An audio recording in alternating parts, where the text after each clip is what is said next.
Hello. Hey. We're here. This is Biweekly number 36. Hossa here. It's me, Dima and on the other line is... I'm Slava Rudnitsky, and today we are going to talk about a book. A book about big things and about how they get done. Hopefully, sort of, maybe, sometimes. But before we get this thing done, we should discuss the follow-up. Yeah, I have two bits of follow-up here. One is that discombobulation continues. It turns out our good friend of the podcast, Liana, in comment to the video on YouTube, mentioned that there is apparently a song by artist by the name Eminem, which is called Discombobulation. Who knew?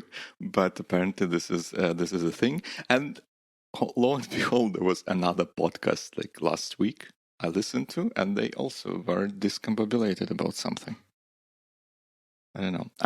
I wanted to check Google search term for the word discombobulation, but I failed to do so before the podcast. Maybe this will be a follow-up for the next time if we have a huge spike of discombobulation on the internet. Yeah, and you should also see that the date of this spike started just when you mentioned it for the first time, and then Right. So then I'll add to my resume that I'm a trendsetter. So this is with the discombobulation aside. I had we do journaling. You do journaling. I try to do journaling. We discussed notebooks and stuff. I don't think we talked much about pens. For the longest time I've been using my trusted Pilot G2 pens, and in recent, I guess that would be recent weeks, I had two very unpleasant incidents with them. First, I like pens that have a very fine tip. So, and most pens that are sold everywhere are not that. So they had a thicker tip, and I don't like that. For I kind of look for pens and refills that have very very thin, very fine, very fine tin tip. And with Pilot G2s, a long time ago, I bought a whole bunch of refills with ultra fine or extra fine tip, and I've been using them ever since. But then recently I had an incident where kind of the tip broke and it became basically unusable.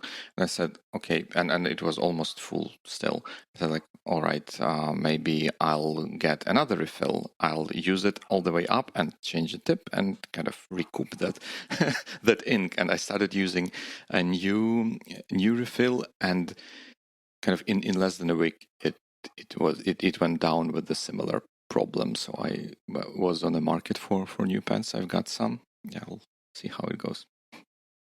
Best of luck there. It could be a journey for years. Right. And I tried to kind of hedge my bets there and opted for Pilot G2 is a gel pen, and I thought maybe there's something about the gel pens there, and I found highly recommended or highly regarded regular ball pen with extra fine tip, and I wonder if it's going to last any longer than those G2s. As my partner says, give it a try and see what happens. Yep, that's I guess what's going to happen. But I found that this was important to have kind of writing instruments that I kind of like and enjoy using. So I feel you. Cool. On to the book, I guess. Yep. Tell us. I think it was your recommendation that we read and discuss this book. How come? And I totally don't remember how I bumped into it. My assumption is that it was a podcast, but I can't really recall because it was months ago and many things happened. But most of the audiobooks that I get come from podcasts. So I guess it should be something like Focused or something along those lines.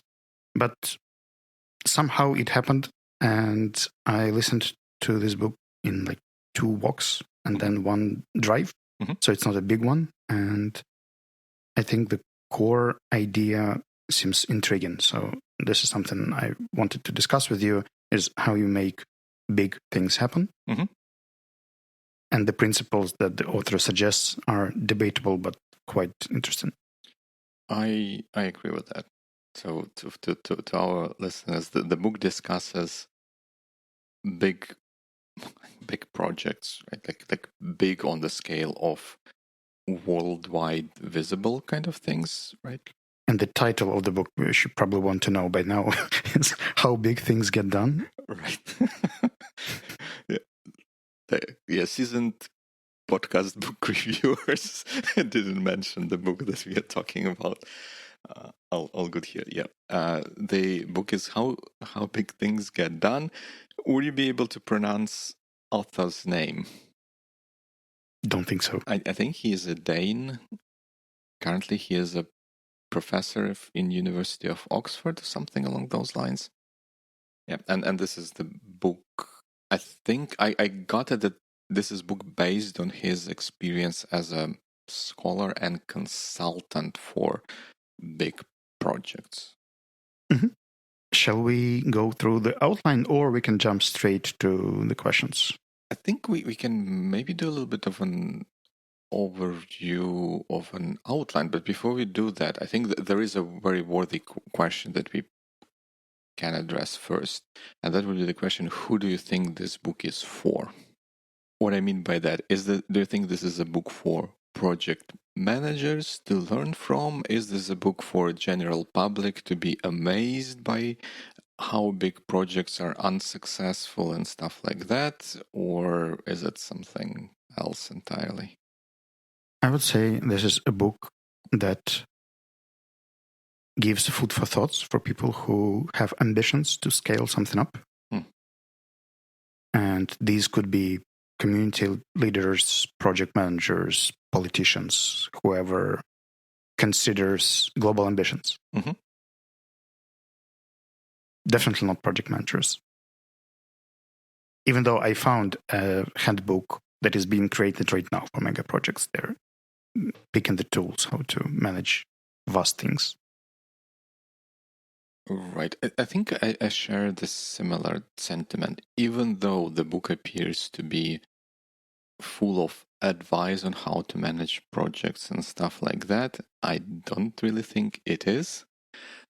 To be honest, I think of it more of a kind of general public kind of thingy. Oh, like, look at this cool thing that I found in my experience. Let me tell you an interesting story about that kind of thing.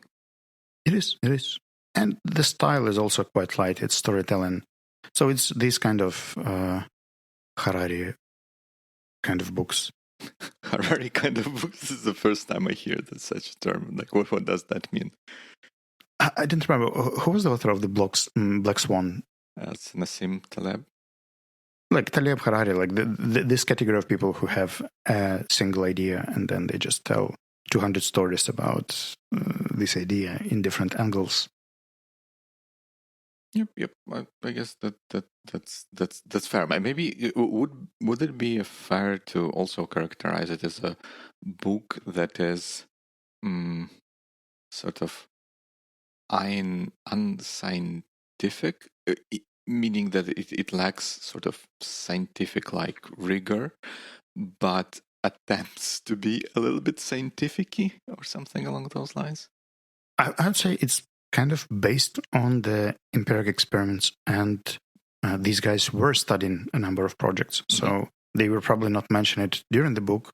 But if you look at their website, like there is this database of mega projects that they are referring to during the book a few times. So I would say that it's not aiming to be scientific, but when scientists write something, they just kind of can't help themselves change.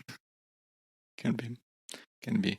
Maybe let me try to do like a super quick overview of the ideas in the book without going into details. And I think it kind of matches the outline, right? So the idea, the big thing there is that the big projects in general fail because they fail to meet kind of budgets or schedule or fail to deliver what they promised to deliver.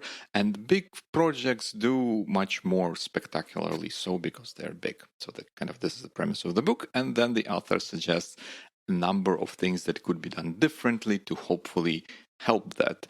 First would be to, instead of jumping to action, kind of do thinking and sort of planning beforehand, then not committing too early to stuff, not jumping to do once again. That's the reiteration of the same idea, not jumping to dig the hole, but first thing. And because when the hole is dug, commitment fallacy kind of kicks in.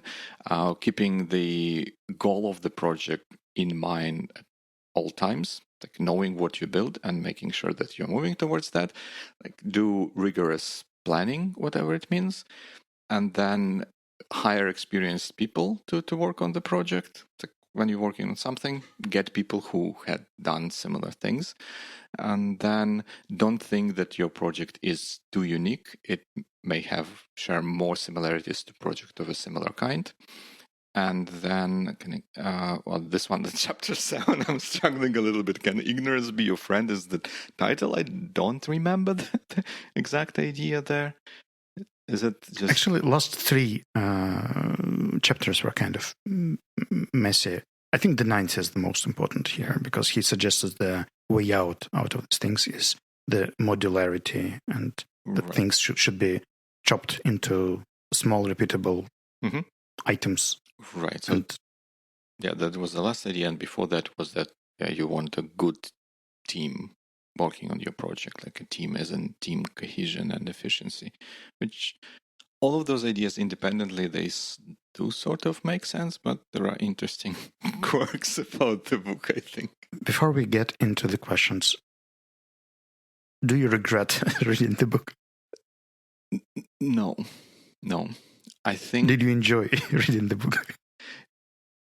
As in many cases, I guess I sort of enjoyed thinking about what I read in the book and then kind of doing some sort of analysis for why I agree or disagree with what author says. Like this, I definitely kind of enjoyed.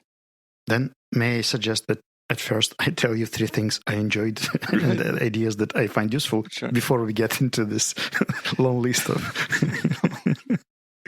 Okay, yeah, let's do that. But then I'll do a prepared remark before people jump to conclusions. I've got a new... Oh my God. TLO? What's TLA. Yeah. 3-letter abbreviation. And it's the old one, it's MVP, but we know MVP as minimum viable product, and he suggests maximum virtual product, which I find really fascinating as an idea. And since I have the development and construction background, I know how detailed these things could actually get now. You can count the number of screws you need and a lot of other things if you pay attention.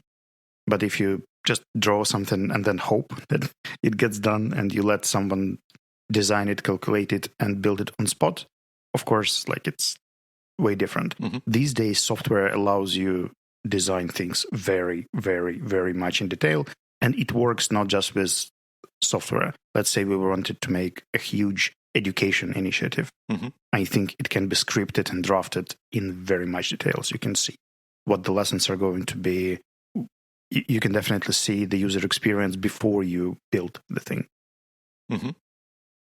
So I think that this is an amazing idea. And next time I jump into something big, I will definitely spend more time building this maximum virtual product first. Cool. It makes a lot of sense. All right. The second one is I noted it down as politics and decision making. The author mentioned the commitment fallacy. We know it as sunk cost fallacy, and there are many other things, but definitely I have a tendency to ignore stakeholders in the project. I get very engaged and in love with what should be done, and I forget how people stake their reputation on it, and the people factor killed so many projects that I liked just because they weren't popular enough, weren't going the way we expected or something. They were still great, but this decision-making mechanism around thing, and probably what I take away from this chapter or section is that I should definitely keep the lobby as an ongoing thing that popularizes the project, highlights the importance, works with the benefits, works with different stakeholders to keep it running. Yep, +1 to that. Oh, and the third one is something you mentioned as rigorous planning, but I think we've covered it quite enough, so we can skip that one. Cool. Yep. Did you like anything? No, wait. As I tried to explain before we started recording, like the notes I put in here, just for me to hopefully sort of maybe get some of the details right. But my general impression of the book is that the ideas are very sound. Like all of those 9 or however many things that we discussed, we covered thus far, and the items that you highlighted, the 3 things, they make a lot of sense to me, and I almost fully subscribe to them. I think what the book doesn't, at least to my taste, and I guess maybe it would be fair to say that it did meet my expectations for how it did 2 things. First, kind of articulated and provided grounds to explain why the proposed ideas are good ideas. So the justification or rationale for those ideas at times was dubious to my taste. And second is that the author did not really provide useful practical means for how those ideas could be implemented. And I think one of the sort of fallacies of the book is that it does apply a lot of retroactive thinking to things that already happened.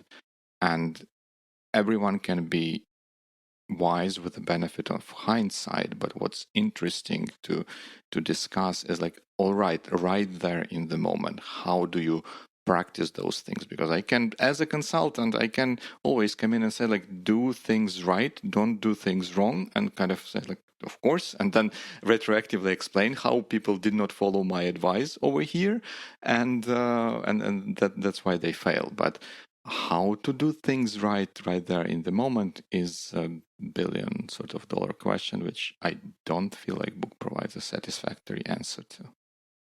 Definitely. It's like that joke about an owl and mice, right? When the mice came to an owl saying like, everyone harms us, we are in danger. Like, what should we do? The owl says, you should become hedgehogs. They're like, yay, we should become hedgehogs. And then they come back in a week like, but oh, how do we become hedgehogs? Like, I don't know. I'm not a practitioner. Right. Yep. I think there is a little bit of it, and the book overall had this consultancy feel to me, a little bit. What I enjoyed about the style, though, is that it kind of goes across industries, like from the construction to huge industrial things, cultural things, some tech examples, and movie industry. And this was nice because I guess that when you read stuff from people who are deep experts in something, let's say like a TV producer, and this person only shares, I think it was about the book Tell to Win that we discussed some time ago. Right. When the person is solely in one domain, it kind of makes the book more predictable. And here I didn't like some of the stories. I'm not sure they were related to the point that he tried to support, but the stories were nice. Interesting. Was there any story that you liked in particular? Like the Australian Opera House in Sydney. Okay. I didn't really know much about it, and yeah, that's that one was interesting. And the story there was that it was there was a competition, right? There was some sort of a public competition, and there was this young Dutch or Danish architect who won the competition with a very mesmerizing is not the right word, but very impressing drawing for the outline or the shape of the opera house, and they committed to that project without doing due diligence on like is it even feasible and how to make it feasible and so on and so forth. And there were massive cost, schedule, whatever else overruns, and the architect themselves had to almost flee Australia because he was kind of ousted from the project. Yeah, and I still think it's successful because like we know this place. Right. I think I have, and maybe we can come back to this Australian project, Australian Opera House project as well. While we were on the topic of style, I found to my taste like 4 distinct elements how I didn't really like the style of book, and I wonder if the first one where the author uses a lot of kind of he throws in a lot of kind of profoundly sounding observations or terms like iron law of mega projects, like the window of doom, like bias this, fallacy that, and sometimes he even uses names of those things that are different from well-known names, like the commitment fallacy. I think is known to us, as you mentioned, as a sunk cost fallacy and stuff like that. And I like, yeah, seriously, like what's so iron about this law of mega projects, and like why the window of doom? And I got distracted a little bit. And I think every chapter had something along those lines, like a kind of big, profoundly sounding statements. That was one thing on the style. The second thing on the style was there was a lot of references to other people and to other publications, but in not in an academic reference sort of way, but in a style of like that famous joke that goes around, and how's it? Mother's friend son has done XYZ, and therefore it means that like we can draw enormous conclusions. So I felt a lot of the reference are like this style, like unexpected events happen. Yeah, unexpected event happens, but do we really need to throw in black swans and Nassim Taleb there? Like, does it really help the discussion? Maybe not. It's just sound a lot of times like a little bit of appeal to authority. Did you notice anything like that, or is it just me being oversensitive? I think I filtered those things out, like because at certain level I will either get really frustrated and I stop listening to the book itself because I get stuck in the specific things. Mm-hmm. This is what happened to me at a strategic session training in Kyiv Mahila Business School. Like I was so stuck on every sentence. There were so many biases and fallacies that I couldn't get the idea. And then I talked to people who were just less strict. Mm-hmm. And they said, yeah, like these 5 thoughts were useful. And it made me reconsider because I did spend 2 days in these filters and didn't get the main point because the way it was delivered was not sound for me. Like there were lots of stereotypes and disrespect and biases and many other things. And it made me reconsider the way I go through materials because if there is something useful I can get from it, maybe this is what I should focus on. That's fair.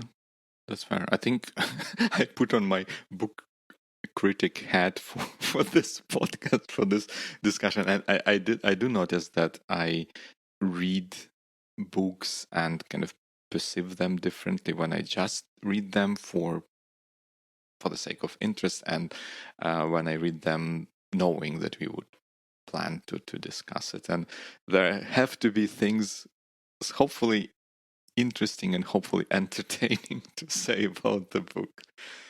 That definitely is, and that's in the spirit of our first book club from first season. Right. I think it was Simon Sinek Start With Why, which basically started a generation of book discussions that were similar, but in that book you noted something like 12 pages of... Yeah, that was a lot. I think I still have those notes somewhere in here.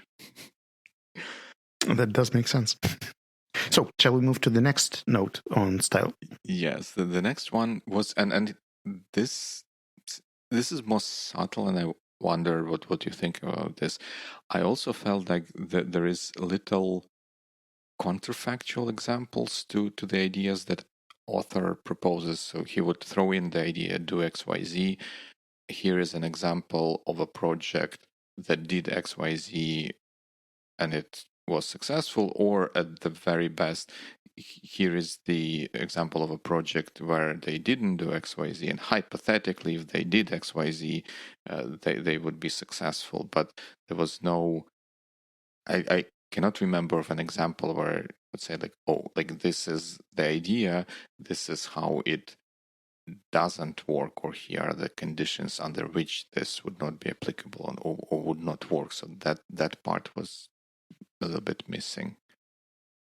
I think that's an issue with bigger models. Like whenever you put a number of factors, it has 9 or 7 or whatever number actually is, it's really hard to work with evidence because you can't really find projects that match all 7. And you have to find a project that, for example, does planning only and show the importance of this factor in this project, but Y and Z could be missing there. And then it's really hard to estimate the value of each of these criteria. Because when you have a number of factors that influence, and if 3 of them are missing, the others were still useful, but they didn't make the project successful. Right. And I think that kind of points into like overall occasional dissatisfaction with some of the examples that he was giving, where indeed, like each project has a multitude of factors that influence its success, and he focuses on this particular one without really providing any background or justification for why this particular factor was important for this particular project. And I think that it does feel like a set of articles. Like, let's say there are 7 articles that randomly prove 7 different points. But and I think an example of that, where kind of this sort of maybe a little bit not necessarily dishonest, but somewhat not holistic kind of presentation of projects and problems and their analysis that rubbed me the wrong way. You remember the story about the kitchen renovation project? Oh my god, that was the least like I scrolled it or like I speeded it up every time he mentioned it. Okay, so but for but I think this is to me this is a good example of how kind of the presentation style in the book is a little bit kind of twisted and spinny. The gist of the project there was that there was a couple in Brooklyn in New York. They occupied the first 2 floors of older like 1940s era building, and they decided to do a kitchen renovation, and they kind of started the project, and then when they started actual execution, they removed the flooring and discovered that something like the base of the entire building is weak and not up to the standard, need to be reinforced, which is a much bigger thing, but they had to commit to that because otherwise like nothing can be done. And then they then like step by step this project blew out of proportion, so they had to live for literally years outside of their house and spend like 3-4 more times than they originally planned on this thing. And like the first thing is that when he was first describing how the project failed, he said, like, all right, they discovered the weak foundation. As unfortunate risk thing can happen, they committed and kind of continued to do the thing. But then there was this literally phrase, the wife's mom suggested, why don't you renovate the second floor of the flat? And I'm like, well, like this is the problem. They have had enormous scope creep. right there, and he doesn't talk about that. But then later on, he talks about how it's important for projects to know the end goal of the project and work towards that goal. And then he says that, oh, like this kitchen renovation project, it has a wrong goal in the first place. If they spend time figuring out the goal, they would know that they don't want to do kitchen renovation project. Instead, they need to renovate, rebuild the entire house. And I'm like, wait a minute, like in the first place, they know what they wanted to do. They wanted to do kitchen renovation, but for whatever reason, they threw in like renovation of the entire house. Like this is not a problem with the goal of the project. This is problem with sticking to the goal of the project. And then this kind of later on this explanation that they had a wrong goal, it was an illustration of the idea of thinking to the right and understanding the project goal, but it was applied to this project entirely retrospectively, right? He says, oh, if they think about the overall goal of this thing, they would arrive that they want to renovate the entire house. Like, how do we know that they would arrive at that? They may arrive like, no, we just need a kitchen for $200,000 and that's it. So this kind of things where the same example is looked from only one side, which is convenient for the story, for the part of the story that he tells at one time, but then spinning it around almost entirely in a different place. I think it was not uncommon in this book, and I didn't like it. That is fair. But once again, there was a counterexample of Pixar, which I think he explained in a lot of details, and there were supposed to illustrate the idea of planning when they spend a lot of time visualizing what has to happen, how it has to happen, go through all these MVP drafts and presentations and critics. And I didn't have issues with industrial projects, but this kitchen was probably something to make the book more readable for unprepared users, like for people who don't have much experience in building opera houses and nuclear power plants. And most people can refer to this kitchen renovation. I think he overused it in general. And if it just happened once to illustrate his point and then that's it, I wouldn't feel any issues about it. But then it was mentioned like 6 or 7 times later in the book. And this is where I felt a bit irritated. But as I mentioned, I just pressed like plus 15 seconds and it was gone. Okay. Yep, that makes sense. But also here, like, don't get me wrong, maybe out of the entire book, I think this is to me at least, I think this is the overall most valuable idea. Like, understand what it is that the project is doing. And in my line of business, in my work, I talk to people like, what is the problem statement for what your project is doing? What is, and I want them to formulate this as a checkbox that can be ticked only after the project is complete. But then that implies that ticking that box is important. You would understand why this thing is done and work towards that. And I think it plays for both the kitchen project. If we understand that we are doing kitchen renovation, we should not have started doing the whole house renovation. Or if we feel like, oh, this is turning into full house renovation, we should make a conscious decision, an explicit decision. All right, we are now not in the kitchen project. Let's stop, pause, and kind of redo the thing for the new project with the new problem statement. And I think this is so very important for success of the project. And this is the idea in the book, but the way how it was presented and justified makes me a little bit unhappy. I think that there can be a stronger argument made for this idea. It can, but even without this strong argument, it made me think, and this is why I was grateful, because we are about to start for medium-sized projects, not large ones, but medium ones, and I definitely have a tendency to skip the planning stage, not skip entirely, but to do it not as thoroughly as I could.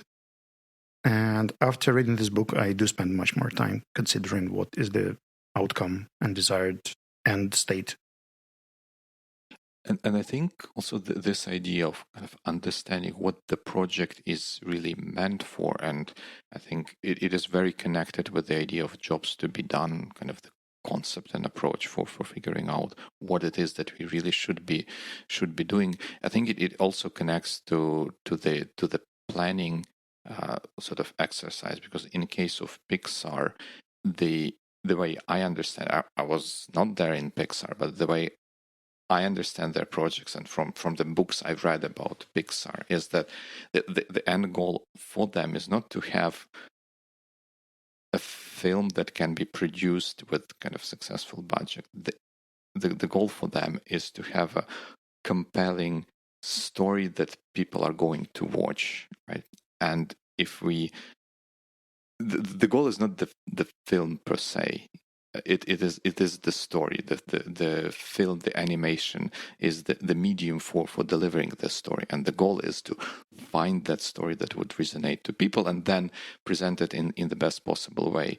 And if you think about the project from that perspective, it only makes sense that they spend a lot of time not in planning, but in actually building their project, building the story, which author calls planning in this sense. And then, yeah, when you have the story, when you have the narrative, then turning that into animated film, I would not go as far as to say it's just a technicality, but then it removes a whole bunch of complexity from the enterprise there.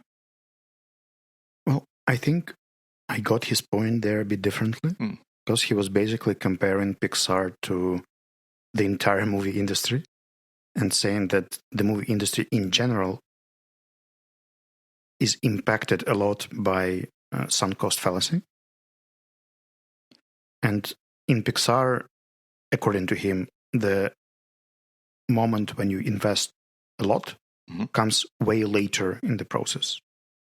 Like most companies, they just see the script, they do the very approximate budget, they jump in, and then when they spend half of the budget within the first month, they realize it will cost more.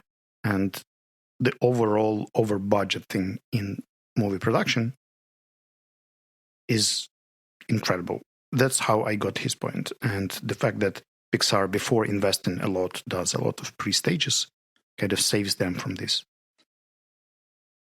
I think it's a little bit of an unfair comparison on author's side, because there he compares kind of the worst. He takes the worst example of execution, which was, I think, some of the movie. Don't remember the name, which ruined the entire studio, because the director there said, like, yeah, I don't care about the budget, and I'll start shooting, and whoever the investors, the studios, will have to keep funding me to get this thing completed.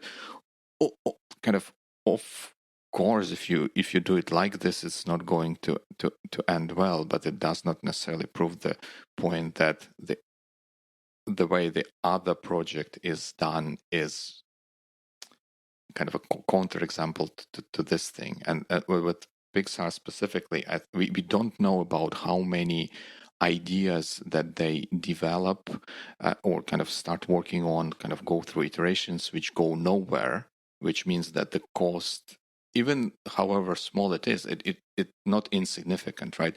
This cost is completely buried. Like, it's like zero return on that investment. We don't talk about that. We talk about the successful examples of how they kind of did this development, and it turned out to be a great film there. And I think I'm not sure about the author per se. He didn't talk about this in the book. How much of internal data he had access to, but the data on budgeting for films is not entirely public. The studios publish the final budget of the film, but we never know what was the initial budget. And like the two examples, two slightly counterfactual things that I found was that the first huge success for Pixar was the movie Toy Story, the first completely computer animated feature film. Their initial budget was 17 million, but overall budget ended up to being 30 million, which is almost two times overrun there. And significant costs were incurred in that planning stage when they iterated in the story. They figured that they went into a sort of dead end and had to redo a whole bunch of stuff on the planning stage. So yes, this works, but it also comes with cost, and these costs are difficult to predict. And Inside Out, we only know the final budget for the film. We don't know initial budget for the film to judge on the overrun, but at that planning stage, there were several delays because they needed more time to work on the story. They felt like the story is overall very promising, but they didn't like what they had, so things had to be reworked and delayed. And this also had to come with cost, right? And this could have been the overrun for this project. So I think it's a bit unfair to say that, oh, like those poor guys that do not break before they hit the wall just don't work. Look at our perfect braking system that we have here, and look how much more benefit it gives. That's actually the first time I feel that I'm happy I didn't go that deep. Because normally fact checking is a thing that I can spend a lot of time in. This is what happens here. I know some things about Ukrainian movie production as well. And it doesn't work that way because most of Ukrainian movies are not made by private investors, but by state. Mm-hmm. And it's a fixed amount of money that people have to fit in, or they pay from their own pockets. And it also kind of disciplines the movie makers. But I think Hollywood is a bit different, and there is a lot of unclear way people get funding. Mm-hmm. Like even the Ministry of Defense supports some of the films. So it is kind of messy. But summarizing this Pixar thing, it kind of refers to this MVP, maximum virtual product idea, that if you can see the initial reaction to your project, discover it, explore it, see how it goes, and as it develops, you can refer to it and compare, like, is our assumption working out? Yeah. That makes a lot of sense. And before the chapter on Pixar, I've never thought about all these intermediate stages. Like, I think I feel it's right, but I was never conscious about it. No, I think, like, and don't get me wrong. Once again, I'm like wholeheartedly with 2 or 3, however many hands I have up for careful planning, for doing things to reduce ambiguity and unknownness and uncertainty for the project. And like same in software, you can spend the time that you spend kind of figuring out, once you figured what you want to build, like figuring out the most effective way to do that and discovering things that can go or work against that upfront, it helps tremendously. It's just my disagreement here is like with how this idea is illustrated, and the examples that might be a little bit misleading for those who are a little bit in the know with how the sausage is made. Fair enough. And I think specifically for Pixar, I think it kind of brought me to the idea I had for quite a while, that there are like different kinds of projects, different classes of projects, and one of the kind of dichotomies that I could offer for the projects is that what I call open-ended and close-ended projects. And the close-ended project would be project with a very definitive, specific goal that we have, like building a railroad between A and B. Like, in order for this thing to succeed, there is a very set of predetermined things that must be done. You cannot do, there is a very hard, real minimum of things that need to be done for this thing to succeed. And those are like close-ended projects. And open-ended projects would be projects like films or movies, where the success of this thing is measured post factum. Like in case of Pixar, like Toy Story thing, it got in the box office, it got close to $400 million.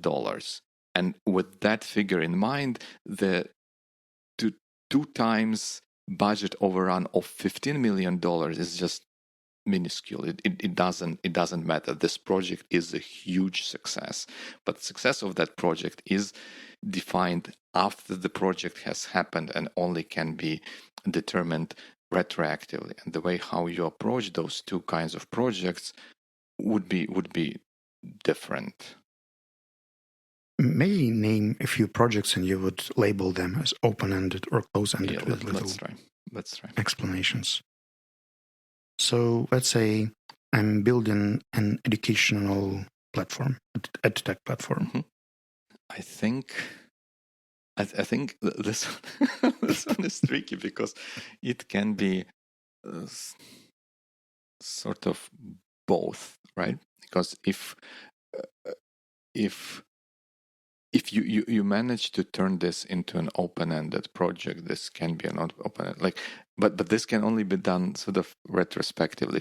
If you develop this platform and all of a sudden there is something like inherent qualities of the problem, the approach that it takes to educate people, or something else that make this thing kind of skyrocket, and you maybe hoped for like 10,000 customers for it, but for whatever reason you get 10, 100 or million customers for this platform. And then in this respect, initial kind of cost overruns or whatever else might be negligible comparing to the overall success this thing has done. But then if it's just, all right, we need to deliver project XYZ and that's it, then it is more of a close-ended thing. And I think that this is what sort of works with what fuels a little bit the outsourcing industry kind of thing, right? If you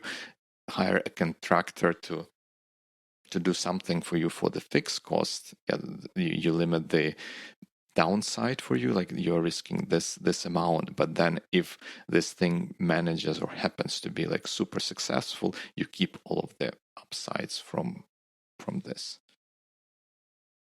All right. Example number 2. I'm going on a road trip for 3 months and launching a vlog to cover the trip. Right. I think to me this would be more on an open-ended side, because the reason for that would be first the cost of, like, you are going on the trip anyway, right? Or you're going on a trip to specific connected thing. Like I would like to do a vlog about a 3-month road trip on a motorcycle. No, I would put this in an open-ended category. So you probably want to approach it like a Pixar kind of movie. I don't know. Maybe start small, like before doing a 3-month project, do a little vlog about 3-hour weekend trip or something along those lines. Like, show it talk to people, talk to friends, show them something, find the voice and so on. Mm-hmm. I'm building a house. I think this is more than anything is a close-ended project, because you have very specific end in mind, and it needs to hit a lot of the boxes to be considered complete and therefore successful. I can't see the difference right now, because in my case, the example with vlog is very similar to building a house, because for both of them, you would have to do a prep stage, and you could rent a house for a year to live in and see what house life actually feels like before investing into a house. and then you would probably see different projects and ideas. Like the preparation stage is very similar. The end result is also quite definitive. Like, all right, I will have 90 entries in my vlog a day, 5 minutes. I could define what they should look like. I can collect the reference points from different vlogs that I enjoy, and I could put the KPIs on the reviews and the interactions or engagement or whatever. Like, it can be done very thoroughly, or it could be done very hectic and discombobulating. I think it also that's a fair thing, and I think I would need to throw in a new concept into this discussion, and that is like another dichotomy that I have for projects with limited versus unlimited uptake, and I think this also allows to differentiate the house project versus the vlog project kind of thing. With house, the amount of benefit you get from that is limited, right? You build a house, you kind of enjoy living in there, you save on the rent maybe, and sort of that's it. Like you are not, there is no or very little chance for you to get massively big return on your investment into building that house. It's not nil, but I think it's smaller. With the vlog, the chances are there that it can blow up and it can turn into a new career for you and bring kind of millions and stuff like that. For vlog, something like getting a fancier camera to film it can be considered as kind of investment, right? That the higher production quality may result in a better outcome of the project overall in the long term. In the house project, you can also consider using a fancier, higher quality, or maybe just fancier materials for building, for tiling, for whatever else. But there you would consider this as all right, this is a cost. It does not necessarily skyrocket the price of a house or deliver massively disproportionate benefit to the investment that you are doing. And that's my thinking out there. That depends on your definition on return on investment here. Right. Because basically, if I'm spending this money to make myself happy, then it could be an investment, because the benefit that I get from designing this library the way I'm going to use it on a daily basis, and if I get pleasure from entering this room and spending time there daily, it's a massive return on investment if you consider the benefit not commercial. Absolutely. And I think that this brings us to the idea from the book as well, like understanding what's the real goal of the project. And for some project, of course, this differentiation of open versus close-ended doesn't make much sense. I think it makes more sense for projects where we are concerned with budget overruns, and like for that budget overrun that we get on the project, is there an opportunity for us to get kind of massive return on that investment? In case of Pixar films, I think that there is a chance for that. In case of building a bridge, maybe not so much. But then we have this opera house, which is supposedly supposed to be something like a bridge, but then it does bring the fame to Sydney. And right. And then I think it points to the idea of like understanding why this project was really done in the first place. Because even in the book, he talks about this project was initiated and commissioned by a politician who wanted to commemorate his name for ages to come through this project. So the project there was not to build this particular building according to this particular design with allocated budget and stuff like that. The project was for that guy to commemorate his name. And I guess no one could argue that he was successful, right? Well, then it's kind of hard to judge because I think the different people in the project had different goals. And which of the goals do you take as the project goal? Absolutely. And I think that kind of brings us down to the discussion, like when there are multiple factors that are important for understanding and evaluating the project, and how do you define the ones that are critical for what we are talking about. And I think the discussion we are having right now is an illustration for that there is, one can argue that there is a way to spin a situation in a way that can give it positive light. Likewise, there is a way to spin the situation which can be portraying what happened in a negative light. And I guess both views are sort of reasonable to an extent. We just need to be clear about which point of view we are taking, or which vantage point we are taking in this particular conversation. That is fair. I think I should consider it a bit more, because right now, most of the things I get in my mind as projects are both close-ended and open-ended, and it's more about an attitude or an approach, like whether you are limited in some kind of resources and what sort of benefits do you expect from that. Is it a very straightforward thing, like a road? That's a really simple example. But when it gets a bit more difficult, like a house, there is a number, layers of benefits and different ways to estimate it.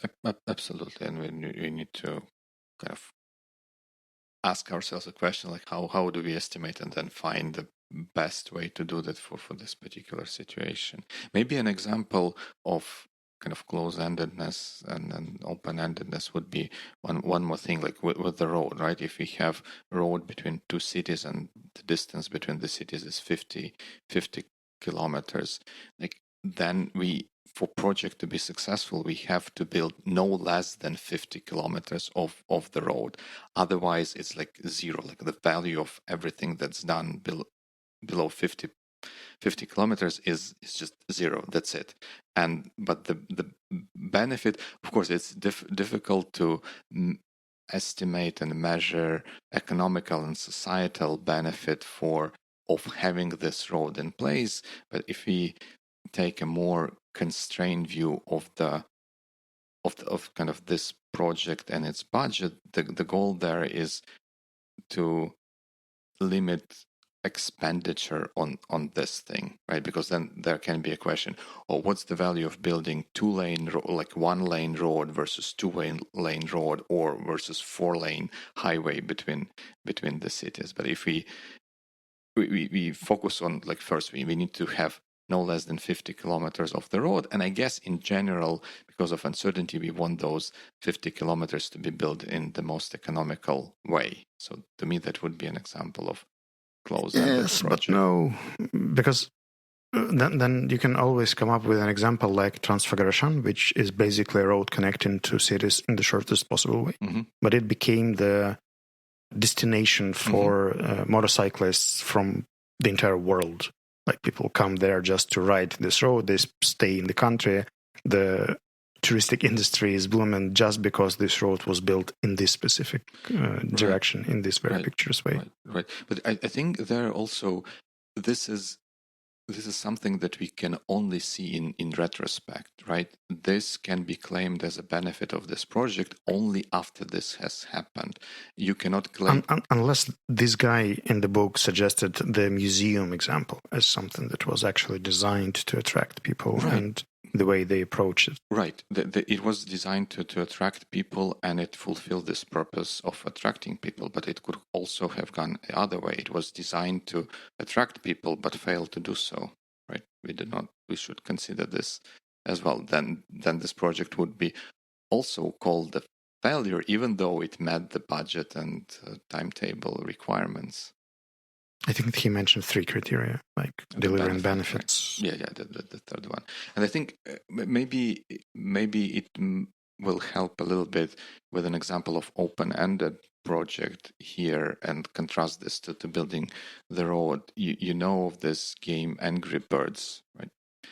And I think I use this in a couple of presentations I gave on project management or my thoughts about managing projects, and I have the details there, but I don't remember right now precisely how many levels were in the original game that was released and was super successful and basically raised the studio out of poverty and prevented them from foreclosing because they were running out of money.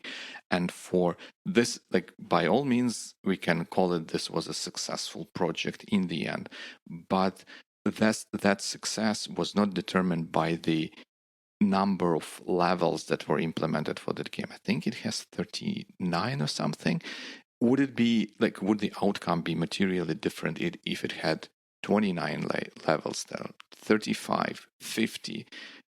I argue that probably not. What was compelling there is just the idea, mechanics, and the kind of entertainment value that users got out of that game. But the what made this project a success is that, like, in the end, it generated massive return on investment for the company, and this is what I think of as an open-ended project. Like Pixar movies, we don't know what were the scenes in the original story they set out to do. What matters in the end, what was this compelling thing, and was it successful? Could I rephrase it into the fact that what you name as closed-ended projects is something that has fewer unintended impacts or usages, like something that is very utilitarian, something that is used for specifically this thing, and you know how to build it, how to design it, and most likely it's not going to do any secondary purposes. I think it would be fair to like say. A power plant. Yeah. Like, this is a thing to generate that much energy. Right. You know how much, to, you know. Yeah, there is. So like I think it may be seen as the bar for success on this project is generally higher than on open-ended projects. And You're confusing me right now with this bar. Like, I was so close to getting it, and right now, what do you mean by the bar succeeding? But maybe the precision of how the success is defined for those projects is different, because the building a power plant that generates like 12 megawatts per something is a rather specific requirement, right, to be fulfilled. But having a compelling story that generate in the box office more than the investment into it is a way broader, and more things can fit this definition of success. Well, unless you define it more clearly. Like, Yes. if you aim at 200 million, that's a very specific target. Yes. Unless, yep. That's totally fair. But that makes the same film both open-ended and close-ended, depending on how you define the definition of done. Define the definition. Well done. I think I would agree with that. Yes. It depends. So it's not about the nature of the project itself, but I think that this is a great point. Indeed, it may. Maybe I'll try to stretch my idea a little bit to stick to it. You're right that this may be not necessarily the inherent kind of characteristic of the project, but also it has a mindset, right? If you approach something with an open mindset, you kind of at least give yourself a chance of generating more value out of that. I would maybe suggest that with certain kind of projects, adopting open-ended mindset might be easier than with others, but then it would not be unheard of. And I think because Karen, I think a great example of that would be once again Denmark and Copenhagen. There is I think it is a power plant, or is kind of rubbish processing facility. One of the two, which is almost right there in the heart of the city, but it was built in a way that, in addition to just having its utilitarian purpose, it also had a goal of being more or less organic and useful part of the city's landscape there. And it was built in a way that has a rather kind of a big slope and stuff. I think I might have pictures of it. But that building in the wintertime is used as a ski slope as well, because it was built in a way. And then in the summertime, it is used also as a picnic area or something along those lines. So yes, that would be an example of approaching supposedly close-ended project with an open-ended mind and generating additional value out of it. So that would be, I would take this as an example towards supporting your your point of view that this is not the nature of the project, but rather mindset adopted by those who work on the project. Yeah, and then you could take something very open-ended like building a community, which is a very generic thing, and define it into a community of this number of people, and they are considered community when they've done 1, 2, 3 and who they should be, and define the profile, and it turns into a club. Yeah, and I think kind of thank you for that. Really, I think it brings my thinking about these ideas that I posted about these dichotomies between different kinds of projects to the next level. It is like, instead of having a question, oh, what kind of project are we dealing with, open versus close-ended, limited or limited uptake, the more productive question would be, how do we turn this thing that we are set to work on into open-ended project with potentially unlimited uptake? This would be way more productive and interesting and potentially beneficial question to ask ourselves. Thank you for that. Quite a result, right?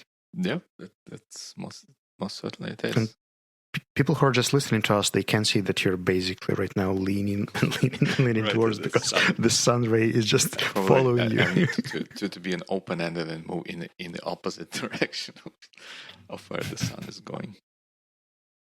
That's the creativity. So, can we call it a day? We can.